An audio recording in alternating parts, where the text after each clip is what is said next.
Hello guys, तो कैसे हैं आप सब। आज हम बात करने वाले हैं एंथर स्ट्रक्चर की। एंथर स्ट्रक्चर क्या है तो आपने देखा होगा, अगर हम फूल का एक फ्लावर का स्ट्रक्चर बनाऊं तो आपने देखा होगा फ्लावर इस तरह से, ये आपकी क्या हो गया, फीमेल पार्ट हो गया, फीमेल रिप्रोडक्टिव पार्ट हो गया। एंड देन यहाँ पर आप पास में देखोगे तो इस तरह से कुछ स्ट्रक्चर निकलती है। ये क्या है, ये आपके पॉलन ग्रेन्स की फॉर्मेशन करने वाली चीज़ है ना। ये मेल रिप्रोडक्टिव स्ट्रक्चर्स हो गए ना। और साइड में आपको देखने को मिलेगा कि यार पिस्टलेटा पीटल्स है, ठीक है। एंड देन उसके नीचे ये पीटल्स हो गए, एंड देन नीचे से सैपल से निकले हुए होता है। तो एक सिंपल स्ट्रक्चर मैं आपको समझाई। तो अभी एंथर की हम बात कर रही है। एंथर ये है, ये एंथर्स हैं, इनके स्ट्रक्चर हम पढ़ेंगे। और एंथर के जो नीचे वाला पार्ट कौन सा होता है, फिलामेंट। और पूरे को इसके इंग्लिश में क्या बोलते हैं, स्टैमेन, ठीक है। अब आज हम बात करने वाले एंथर की। तो सबसे पहले आप समझिएगा एंथर का स्ट्रक्चर कैसे होता है। तो आप बटरफ्लाई स्ट्रक्चर आप देखने को मिलता है आपको इसमें, थोड़ा ऐसे स्ट्रक्चर कुछ, ठीक है। तो सही बना रहा हूँ मैं, थोड़ा जल्दी से बनाने की कोशिश करता हूँ।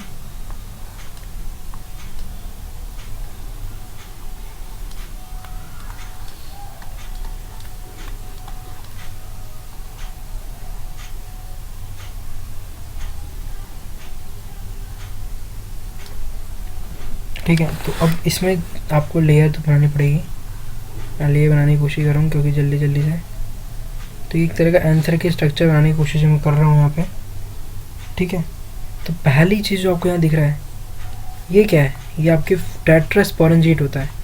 आपका एंथर का जो पहला करेक्टर आप देखने को मिलेगा ना, एंथर का पहला करेक्टर तो वो होता है टेट्रास्पोरेंजिएट। टेट्रास्पोरेंजिएट।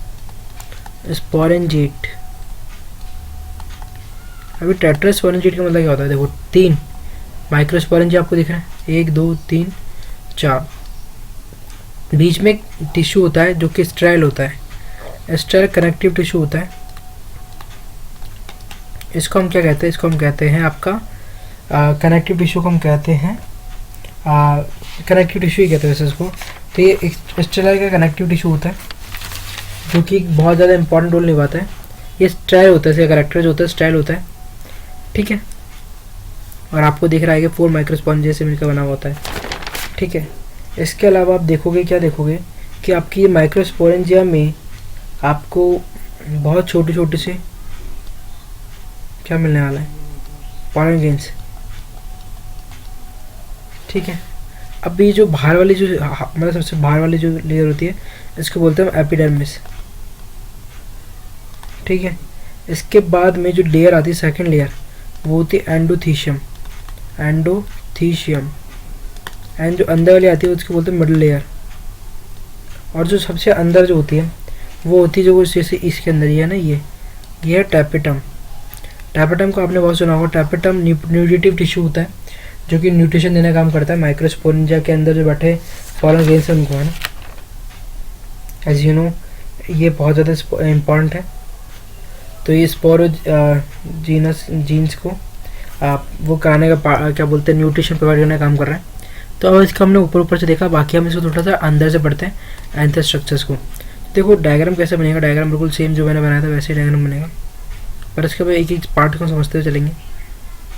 तो मैंने आपको बोला ये टेट्रास्पोरेंजिएट होता है, तो अब मैंने बिल्कुल ये टेट्रास्पोरेंजिएट होता है, ये बात सत्य है। क्यों है, क्योंकि टिपिकली मतलब मोस्टली चांस में आपको टेट्रास्पोरेंजिएट मिलेगा।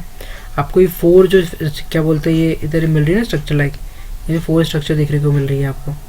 ये स्ट्रक्चर क्या है, ये स्ट्रक्चर्स के अंदर आपको पॉलन ग्रेन्स देखने को मिलते हैं बाद में, ठीक है।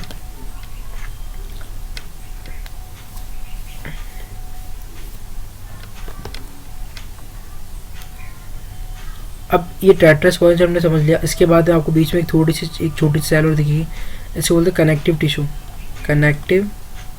टिश्यू। ये होता है स्ट्राइल। इसकी आउटर लेयर जो होती है उसको बोलते हैं एपिडर्मिस। आउटर लेयर को क्या बोलेंगे, एपिडर्मिस, ये आउटर लेयर हो गई।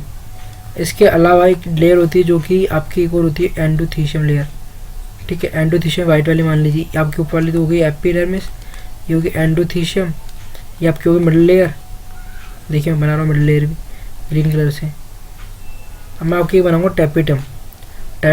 देखो पिंक कलर की मैं बना रहा हूँ, देखो इस तरह से स्ट्रक्चर जो आपको देखने को मिल रही है माइक्रोस्पोरेंजिया के चारों तरफ, वो है टैपेटम। इसका काम क्या है, स्पोरेंजिया को ये क्या करती है, स्पोरोजीन्स को क्या करती है, ये न्यूट्रिशन देने का प्रोवाइड करने का काम करती है। ये इसको बोलते हैं स्पोरोजेनस टिश्यू, ठीक है। अब जो एंथर होता है, एंथर हैविंग लॉब जिसके अंदर एवरी लॉब हैव 2 माइक्रोस्पॉन्जिया। तो आप देख रहे हो यहाँ पर एवरी लॉब में 2 माइक्रोस्पॉन्जिया देखो, दिख रहा होगा आपको, एक और 2 लॉब क्या है ना, लॉब का अगर आधा लॉब देखोगे तो, है ना। इसके अलावा अगर मैं बात करूँ तो आपको लेयर्स के हमको पता होना चाहिए, ठीक है। और इन माइक्रोस्पॉन्जिया में क्या होता है, माइक्रोस्पोर्स होते हैं। माइक्रोस्पोर्स का मतलब क्या हो गया, आपके पॉलन ग्रेन्स की हम बात कर रहे हैं। अब होता क्या है, दिस माइक्रोस्पोन्जिया हैव कंटेन माइक्रोस्पोर्स और this microspores have microspore mother cells, है ना, एमएमसी होती है। अब माइक्रोस्पोर मदर सेल्स जो होती है वो क्या करती है, म्यूसिस के through, MMC microspore mother cell meiosis के थ्रू आपकी 4 हैप्लॉइड स्ट्रक्चर बनाती है, ठीक है। हैप्लॉइड माइक्रोस्पोर बनाती है, 4 हैप्लॉइड माइक्रोस्कोप बनाती है। And then the microspore, haploid microspore क्या होता है, पॉलन ग्रेन बनते हैं। अब पॉलन ग्रेन में क्या होता है, पॉलन ग्रेन में होता है मेल गैमेट, ठीक है। तो यही आपका एक स्टेप, इसको बोलते हैं माइक्रोस्पोन्जियोसिस, ठीक है। इसमें क्या हो रहा है, आपके माइक्रोस्पोर मदर सेल जो है वो क्या बना रही है, आपके पॉलन ग्रेन्स बना रही है, ठीक है। अब हम टैपेटम इसके ना लेयर्स को, जैसे हमने एंडोथीशियम पढ़ा, आपने एपिडर्मिस पढ़ा, हमने मिडिल लेयर पढ़ा, ये बात पढ़ ली। लेकिन अब इसके टैपेटम लेयर के बारे में थोड़ा समझते हैं, क्योंकि टैपेटम बहुत इंपॉर्टेंट लेयर है, क्योंकि इससे क्वेश्चन आते हैं। टैपेटम लेयर क्या होता है, एक न्यूट्रिटिव लेयर है ना, प्रोवाइड न्यूट्रिशन, है ना, रिच होती है। Tapetum rich in reserve food, आपको ध्यान रखना, टैपेटम जो है रिच होती है रिजर्व फूड में, ठीक है। ये न्यूट्रिटिव लेयर भी कहलाती है, nutritive layer also known as nutritive layer, provide nutrition nutrients to sporogens, ठीक है।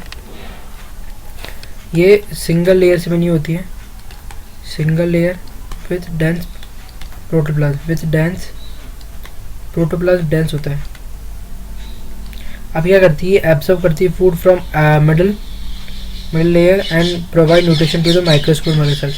तो क्या करती है, इस लेयर से, ये गहरी वाली से क्या करती है, आपके फूड को एब्जॉर्ब करती है एंड का प्रोवाइड करती है माइक्रोस्कोप मदर सेल्स को, ठीक है। अब हम बात कर रहे थे आपके टैपेटम में एक शब्द आपने सुना होगा, पेपर में आता है, डायमॉर्फिक टैपेटम। डायमॉर्फिक टैपेटम ऐसे आपके किसके दो तरीके, जिसमें 2 तरीके क्या टैपेटम पाई जाती है। एक होती है अमोबॉइड टैपेटम और एक होती है ग्लैंडुलर टैपेटम। तो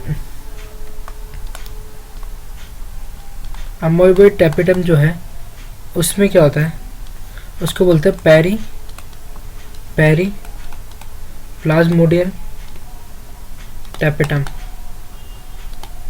क्यों बोलते हैं इसको, क्योंकि जो आपका मतलब अंदर का जो प्रोटोप्लास्ट है, जैसे कि आप स्ट्रक्चर देखने की कोशिश करेगा, ये इस तरीके से स्ट्रक्चर मतलब मान लीजिए ना, और ये बाहर क्या है आपकी टैपेटम है, ठीक है। अब इसमें जो प्रोटोप्लास्ट है वो बाहर आ गया, पेनिट्रेट करके सेल्स को पेनिट्रेट करके बाहर आ गया, ये पे क्या है, प्रोटोप्लाज्म है। तो प्रोटोप्लास्ट जो है penetrate between the pollen mother cells, तो ये पॉलन मदर सेल्स हो गई, पॉलन मदर सेल्स के चारों तरफ क्या हो गया, पेनिट्रेट हो गया ना आपका प्रोटोप्लास्ट। तो जिस टैपेटम में ऐसा हो जाता है, क्योंकि अंदर का जो ये मटेरियल था ना इसका टैपेटम, वो कहाँ आ गया, वो आपके आगे माइक्रोस्कोप मदर सेल्स को चारों तरफ से घेर लेता है। वहीं अगर सिंपल ग्लैंडुलर की बात करो, ग्लैंडुलर में क्या होता है, आपकी एक सिंपल लाइक की स्ट्रक्चर वाली स्ट्राइक की होती है इसमें, ठीक है। ये स्ट्रक्चर जो है आप देखोगे तो क्या है, इसमें जो है ना, इसमें अंदर ही है, ये अंदर ही है, तो इसमें फैलता नहीं है। Tapetum cell remain as such in the मतलब जो रियल पोजीशन में होती है ना वैसे ही रहती है, ठीक है। बाहर निकल भी जाते तो ऐसे मदर सेल्स होती है, लेकिन प्रोटोप्लास्ट अंदर भरा रहता है, प्रोटोप्लास्ट बाहर नहीं आता है पेनिट्रेट के, ये हमको याद रखनी है। तो हमने माइक्रोस्पोरिक आपके एंथर की स्ट्रक्चर देखी। तो ये थी आपकी एंथर की स्ट्रक्चर। धन्यवाद।